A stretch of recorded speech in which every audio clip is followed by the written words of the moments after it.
நில உலாவிய நீர்மழிவேணியன் அலையில் சோதிய நம்பளக்காடுவான் பல சிலம்படி வாழ்த்தி வணங்குவம் என்றும் இன்பம் பெருகும் இயல்பினால் ஒன்று காதலித்து உள்ளமும் ஒங்கிட மன்றுனார் அடியார் அவர் மாண்புகள் இண்டதெங்கும் நிலவி உலகலாம். நம பார்வதி பதையே மகாதேவ். தென்னாடுடைய சிவனே போற்றி, நாட்டவர்க்கும் இறைவா போற்றி, நேசநாயனார் திருவடிகள் போற்றி போற்றி.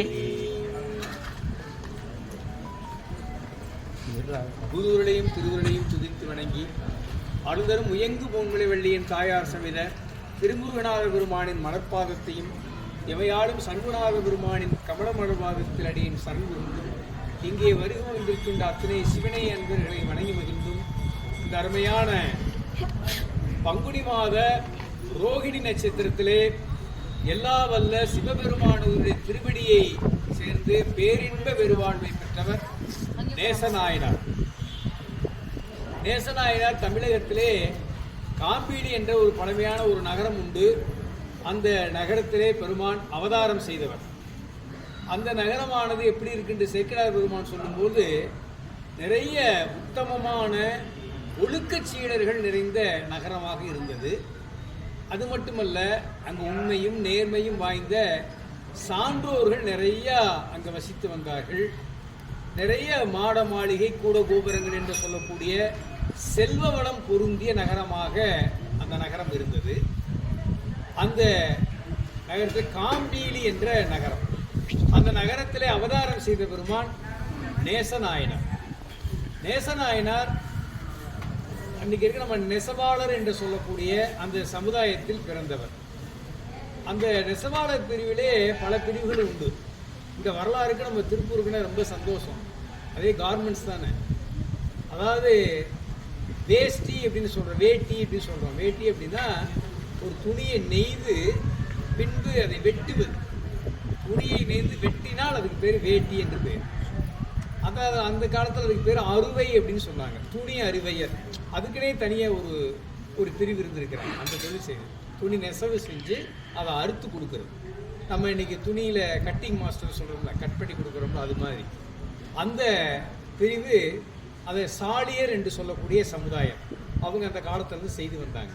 அந்த துணியை நெசவு செஞ்சு அதை வெட்டி, அதாவது அறுத்து அதை நம்ம கட் பண்ணி அதை கொடுப்பாங்க. அப்படிப்பட்ட அந்த சமுதாயத்தில் சேர்ந்த ஒரு நெசவாளர் நம்ம சுவாமி நாயனார், நேசநாயனார்.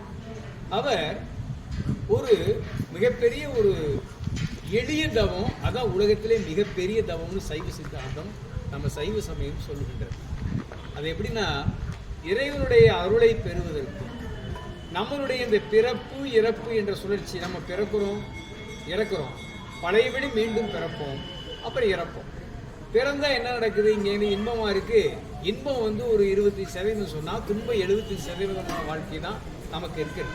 அப்போ இன்பமும் துன்பமும் கலந்த இந்த பிறவிலே அதிலே நம்ம பிறக்கிறோம் இறக்கிறோம், பிறக்கிறோம் இறக்கிறோம். இந்த பிறப்பு இறப்பு என்ற சுழற்சியில் இருந்து விடுதலை அடைவதை நம்ம மோட்சம் என்று சொல்லுவோம். சமஸ்கிருதத்தில் மோட்சம், முக்தி, தமிழில் விடுதலை அப்படின்னு சொல்லுவோம். இப்படிப்பட்ட அந்த விடுதலை என்று சொல்லும் வீடு பேரு அப்படின்னு சொல்லுவோம். அந்த விடுதலை அடையக்கூடிய நெறியை அறிந்து கொள்வது ஒரு பெரிய விஷயம். இது எல்லாருக்கும் தெரியுமா? பிறவி சூழல் என்ற அந்த சுழற்சியிலிருந்து விடுதலை அடைவது சாதாரண ஒன்றல்ல. அந்த விடுதலை அடைவதை, அந்த வழியை தெரிந்து கொள்வது ஒன்று, அதாவது அறிந்து கொள்ளுதல் ஒன்று. பின்பு அதை அறிந்து கொண்டு அந்த நிலையில் நிற்பது அதற்கு மேலான ஒன்றை தெரிந்து கொண்டு அதில் நிற்பது நம்ம அந்த விடுதலை அடைவதற்கான அந்த மார்க்கத்தை, நிலையை அதில் நின்றோம்னா அதுக்கு நமக்கு வெற்றி கிடைக்கும். இப்படிப்பட்ட ஞான விசாரத்தை அடைந்தவர் நமது சுவாமி நேசநாயகர். அதாவது நம்மளுடைய அருமையான சாஸ்திர நூல்கள் நமக்கு சொல்வது என்னன்னு சொன்னால், 4 உறுதிப்பொருள்களை நமக்கு சொல்கின்றது. அறம், பொருள், இன்பம், வீடு. இதை நம்மளுடைய 4 உறுதிப்பொருள்.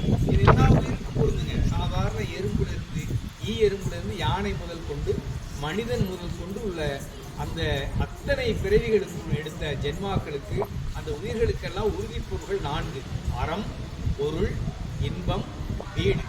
இந்த முதல்ல 3 எடுத்துக்கலாம். அறம், பொருள், இன்பம். இந்த அறம்பொருள் என்பதுதான் வேதங்கள் விரித்து சொல்கின்றன. வேதம்னா அறிவுடை நூல்கள். அதை நம்ம தமிழ்ல அறிவுடை நூல்களில் முதன்மையான நூல் திருக்குறள் இதைதான் சொல்கின்றது. அறம் பொருள் இன்பம். அதான் அறத்தின் வழி வாழ்ந்து பொருள் ஈட்டுதல், சம்பாத்தியம் பண்ணுதல். அறத்தின் வழி வாழ்ந்து அந்த அறம் என்ன சொல்கின்றதோ அந்த தர்மத்தின் வழி நின்று பொருளை ஈட்டுதல். அதை ஈட்டி அதனால் வருகின்ற இன்பங்களை அளவோடு நுகரணும். இன்பம் நிறையா வருதுன்றதுக்காக நிறையா நுகரக்கூடாது. நமக்கு லட்டு பிடிக்கின்றதுக்காக ஒரு 50 லட்டு சாப்பிட முடியுமா? அது தவறு. அதை சாப்பிட்டா உடம்புக்கு வந்து கேடு வந்து சேரும். அதை நம்ம அளவோடு நுகர்தல். அந்த வகையில் அறம் பொருள் இன்பம் இதை நுகர்றத எத்தனை பேர் இது சரியாக நம்ம செய்கிறோம்? யோசனை பாருங்க. அறத்தின் வெளியே எத்தனை பேர் நடக்கிறாங்க? அறத்தின் வெளியே எத்தனை பேர் பொருள் தேடுறாங்க? அறத்தின் வெளி இன்பத்தை எத்தனை பேர் நுகர்றாங்க? அதனால என்ன செய்யறாங்க? வினை வந்து செய்யணும். வினைனா என்ன? அது 2 இருக்குதுங்க. நல்வினை, தீவினை. நம்ம நல்ல செயல்களை பிறருக்கு நன்மையை செய்தா, பிறருக்கு இன்பம் வருகின்ற மாதிரி நன்மையை செய்தா அது நமக்கு வந்து அது நல்வினையாக வருகிறது. நல்வினை வந்து என்ன செய்யும்? நமக்கு இன்பத்தை கொடுக்கிறது.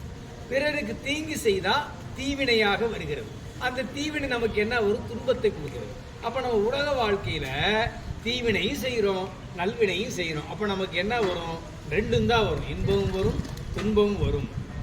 அப்ப நம்ம இது மாதிரி எத்தனை பிறவிகள் எடுத்திருப்போம்? அருணகிரிநாதர் சொல்ற, சிதம்பரத்துக்கு சென்றவர், எழுகடல் மணலை அளவிடல் அதிகம் எனது இடர் பிறவி அவதாரம் அப்படின்னாரு. நான் எத்தனை பிறவி எடுத்திருக்கேன்னு சொன்னா அருணகிரிநாதர் சொல்றாருங்க. நம்ம தளத்துக்கு வந்து திருப்புகழ் பாடிய பெரும் ஞானி அவர் சொல்றாரு, நான் எத்தனை பிறவி எடுத்திருக்கேன் தெரியுமா அப்படின்னு ஒரு கணக்கு சொல்றாரு. நீங்க கடல் துறை ஓரத்துல போங்க, அங்க நிறைய மணல் இருக்கும். அந்த மணல்லாம் எடுத்து 1 2 3 எண்ணுங்க. ஒரு கடல் மணல் இல்லை, 7 கடல் கடற்கரையில் மணலை பூரா எண்ணுங்க. அதை எண்ணி எவ்வளவு கணக்கு வருதோ அதை விட அதிகமான பிறவி நான் எடுத்திருக்கேன் அப்படின்னு. அப்ப எத்தனை பிறவி நம்ம எடுத்திருக்கோம்? அத்தனை பிறவி நம்ம எல்லாம் எடுத்திருக்கோம். ஒவ்வொரு பிறவிலையும் நல்வினை செய்யறோம், தீவினை செய்யறோம் இல்லையா?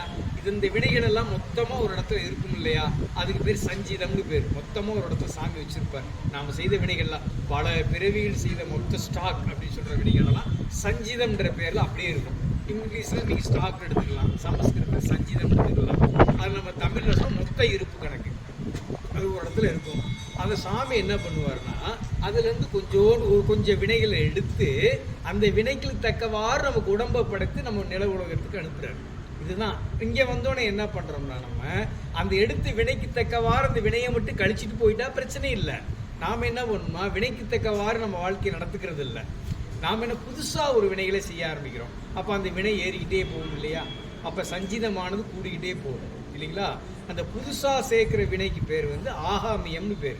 பிறந்துட்டோம், புதுசா வினை செய்யறோம், வந்த பழைய வினையை கழிக்கிறோம் ஒரு பக்கம், புதுசா வினையை சேர்த்துக்கிறோம். புதுசா வினையை சேர்த்தா ஸ்டாக் வந்து கூடிரும் இல்லைங்களா? பழைய வினை கழிஞ்சிருச்சு. அப்ப என்னைக்கு தான் பிறவி எடுக்கிறது? பிறவி என்னைக்கு முற்றுப்புள்ளி வராது. அடுத்தடுத்து பிறவி வந்துகிட்டே தான் இருக்கும். பிறவி எடுக்க எடுக்க அங்க ஸ்டாக் கூடிக்கிட்டே தான் போகும். அப்ப இதுக்கு ஒரு முற்றுப்புள்ளி வேணுமா இல்லையா? அப்ப இந்த வினையில் இருந்து பிறவி சூழல் என்ற வினையில் இருந்து விடுதலை அடைவதற்கு ஒரு அருமையான மார்க்கத்தை நமக்கு சைவ சமயம் சொல்கிறது. இதுல இருந்து விடுதலை அடைவதற்கு நீங்க அந்த விடுதலை அடைவதற்கு நீங்க தனியா காட்டுக்குள்ள போய் ஒத்த கால தவம் இருக்க வேண்டியதில்லை இல்லைங்களா? சில பேர் நெருப்புக்குள்ள தவம் இருப்பாங்க, நீருக்குள்ள தவம் இருப்பாங்க இல்லைங்களா? மூச்சை இறுக்கி பிடிச்சி தவம் இருப்பாங்க. இப்படிலாம் நீங்க கஷ்டப்பட வேண்டாம் அப்படின்னு சைவ சமயம் மிக தெளிவாக சொல்லிவிட்டது. இதிலே நமது நாயனார், இன்னைக்கு நேச நாயனார் ஒரு அருமையான ஒரு தவத்தை செய்கின்றார். வினையிலிருந்து விடுதலை அடையக்கூடிய ஒரு தவம். அந்த தவத்தான் இப்போ சொல்ல போறேன். நாம் செய்கின்ற இத்தனை சஞ்சித வினை, இப்போ நம்ம எடுத்து வந்துகிட்டு இருக்கவே பிராரத்த வினை, அந்த வினை இருக்கு, சஞ்சித வினை இருக்கு, புதுசாக வினை இருக்கு, இனிமேல் செய்யவும் போறோம். இந்த 3 வினையில் இருந்து மொத்தமாக நாம் விடுதலை அடைவதற்கான ஒரு மார்க்கத்தை தெளிந்த நிலையில் இருந்து அறிந்து கொண்டு அந்த நிலையில நின்ற மூர்த்தி தான் நேசநாயகர். அவர் என்ன செய்தார்னா அதை நம்ம தெரிந்து கொள்ள வேண்டும், அப்புறம் அதை அறிந்து கொண்டு அதன் வழி நிற்க வேண்டும். அதுக்காகத்தான் நம்ம நாயனார் உடைய வரலாற்றை நாம் சிந்திக்கின்றோம். அருமையான ஒரு செய்தியை நான் உங்களுக்கு சொல்கின்றேன். சாமி என்ன தவம் செய்தார்? அவர் செய்த தவம் இதுதான், முக்கரண வழிபாடு அப்படின்னு பேர். அதுக்கு பேர் முக்கரண வழிபாடு யாரெல்லாம் செய்கிறார்களோ அவர்கள் வினையிலிருந்து விடுதலை அடைவார்கள். அது நிச்சயம். சாமி அப்படி விடுதலை அடைந்த பெருமான் தான் நேசநாயனார். இந்த முக்கரண வழிபாடை செய்யணும். அதுதான் உண்மையான மெய்யான வழிபாடு. உண்மையான வழிபாடு எதுன்னு சொன்னால் முக்கரண வழிபாடு. இது நம்ம தேவார ஆசிரியர்கள் மிக அருமையாக சுந்தரமூர்த்தி நாயனார் சொல்வார். திருவையாருக்கு போய் சாமி திருவையாருக்கு போகிறாருங்க சுந்தரமூர்த்தி நாயனார். நம்ம ஊருக்கு வந்து சாமி தான். திருவையாருக்கு போகும்போது அந்த ஆற்றுக்கு அக்கறையில் சாமி இருக்கிறார் திருவையாற்று பெருமான். இடையில குறுக்க ஆறு ஓடு, திருவையாறு ஓடு. சாமி வரும்போது வெள்ளம் வந்துருச்சு. அந்த காலத்து மாதிரி இப்போ பாலம் இருக்கு இல்லையா, அந்த காலத்தில் பாலம்லாம் கிடையாது. வெள்ளம் வந்துச்சுன்னா இந்த கோயிலுக்கு போகவே முடியாது. சாமி மனம் உருகி அங்கே திருவையாற்று பெருமானை இக்கரையிலிருந்தே தேவாரம் பாடுகின்றார். பரவும் பரிசு ஒன்று அறியேன் நான் அப்படின்னார். பெருமானே, உன்னை வழிபாடு செய்து மெய்யான உண்மையான வழிபாடு செய்கின்ற மார்க்கத்தை நான் அறியவில்லை அப்படின்னார். அப்படி ஆனால் சாமி அறிந்தவர் தான். இந்த பாட்டெல்லாம் நமக்காக பெரியவங்க பாடியிருக்காங்க. உண்மையான மெய்யான வழிபாட்டை நான் இதுவரை செய்யலை. பரவும் பரிசு ஒன்று அறியேன் நான் அப்படின்னாரு. அப்போ பரவுதல் அப்படின்னு சொன்னால் இதுதான் முக்கரண வழிபாடு தான் பரவுதல். மனம், வாக்கு, காயம், இந்த மூன்றின் மூலமாக நம்ம வழிபாடு செய்யணும். அதுதான் உத்தமமான வழிபாடு. இந்த வழிபாட்டை ஒருத்தர் செய்தால் வினை என்ற ஒரு பெரிய குழியிலிருந்து நம்ம மேலே வந்துடலாம், அதிலிருந்து விடுதலை அடையலாம் என்பதை நமது ஞான நூல் கூறுகின்றது.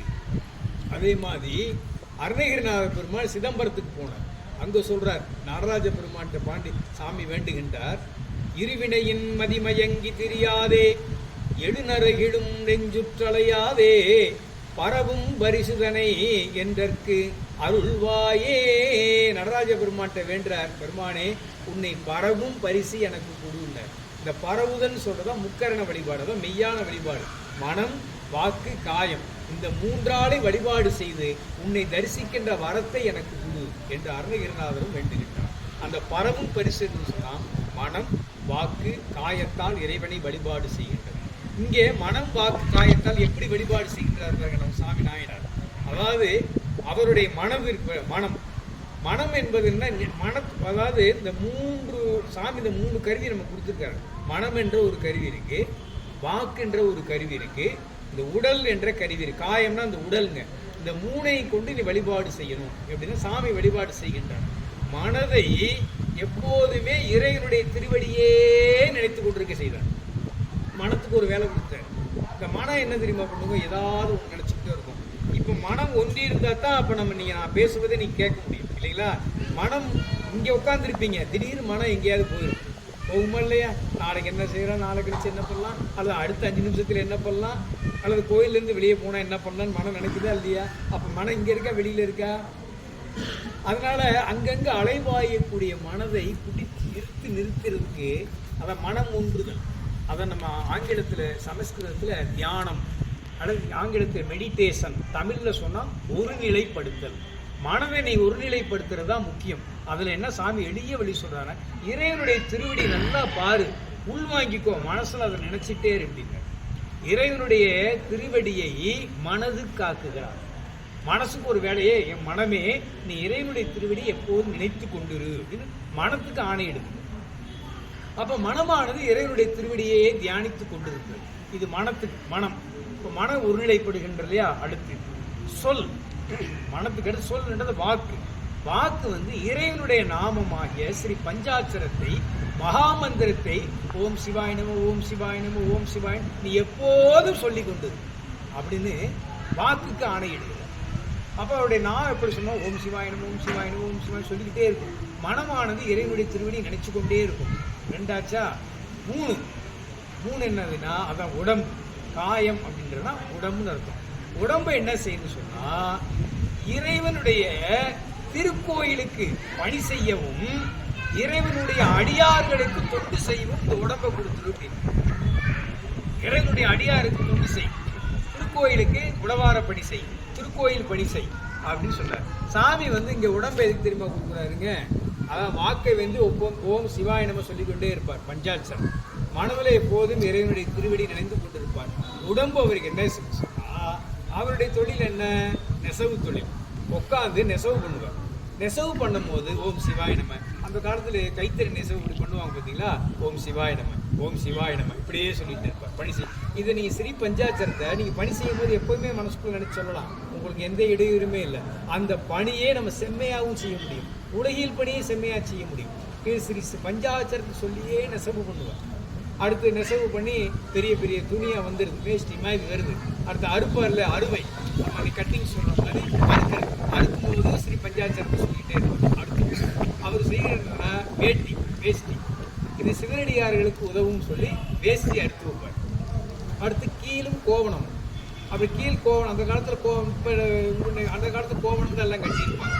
அந்த கோவணத்தை நெசவு பண்ணி அதையும் அறுத்து வைப்பார். அறுத்து அந்த கோவணம் கட்டுறதுக்கு ஒரு கீழ்னு ஒன்று இருக்கும், இந்த அரங்காங்கயிறு மாதிரி இருக்கும் அது. அப்போ அந்த கீழ் கோவணம் ஆடைன்றது வேஷ்டி துண்டு, இதை எப்போதுமே நெசவு பண்ணுவார். நெசவு பண்ணும்போது ஸ்ரீ பஞ்சாட்சரத்தை சொல்லிக்கிட்டு நெசவு பண்ணி அதை அறுத்து உற்பத்தி பண்ணி அடியார்களுக்கு அது தானமாக கொடுத்துருவார். சிவனடியார்கள் யாராவது பண்ணால் அவங்க வேண்டும் அளவு கொடுத்துட்டே இருப்பார். அதனால நெசவுல கூட பிற துணிகளை கூட நெய்ய மாட்டாரா, அப்படி வேஷ்டி சொல்றது ஆடை, கீழ் கோவணம், இதை மட்டுமே நெசவு பண்ணி தன்னுடைய இந்த உடம்பு முழுசும் சிவனடியார்களுக்கு பயன்பெறுகின்ற மாதிரி தொண்டை செஞ்சிடறது. அப்ப மனம், வாக்கு, காயம் என்பது உடல்னு எடுத்துக்கலாம். மனம், வாக்கு, உடல், இந்த மூன்றுமே சிவத்தை நோக்கி செல்லுகின்ற ஒரு சிவப்பணியை அவர் செல்கின்றார்.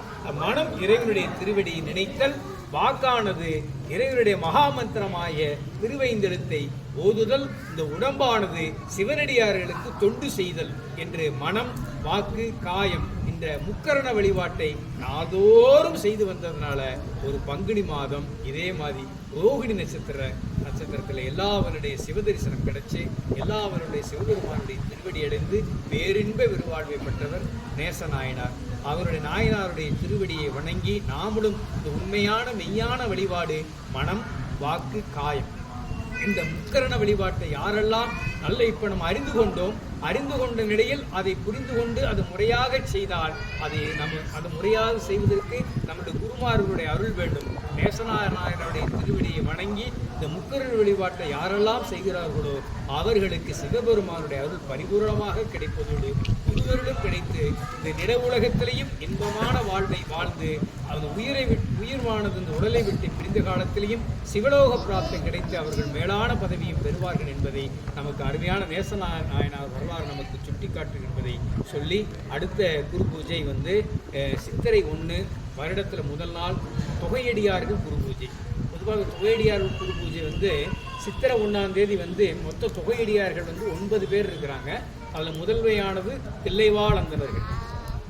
அடுத்து பத்தராய் பணிவார்கள், பரமனை பத்தராய் பணிவார்கள், தில்லைவாழ் அந்தணர்கள் பத்தராய் பணிவார்கள் எல்லாருக்கும் அடியேன், பரமனையை பாடுவார் அடியாருக்கும் அடியேன், சித்தத்தை சிவன்பாடை வைத்தார்க்கும் அடியேன், திருவாரூர் பிறந்தார்கள் எல்லாருக்கும் அடியேன், முப்போதும் திருமேனி தீண்டுவார்க்கடியேன், முழுநீர் பூசிய முனிவர்க்கும் அடியேன், அப்பாடும் அடிச்சார்ந்தார் அடியாருக்கும் அடியேன், ஆரூரில் அம்மானுக்கு ஆடை என்று சொல்லக்கூடிய அந்த தொகையடியார்களுடைய குரு பூஜை, அதோடு நாயன்மார்களுடைய குரு பூஜையும் சித்திரை 1 அருமையான அந்த குரோதி வருட தமிழ் புத்தாண்டு என்று நமது திருக்கோயிலில் இங்கே 63 தொகையடியார்களுக்கும் சகல அபிஷேகங்கள் புரிந்து மாலை சாற்றி மேலும் சிறப்பான வழிபாடுகள் எல்லாம் இங்கே நடைபெற இருக்கின்றது. அனைவரும் கலந்து கொண்டு தமிழ் புத்தாண்டு சொன்னால் நம்ம 63 நம்மளுடைய தமிழர்கள் நம்ம தெரிஞ்சுக்கணும்.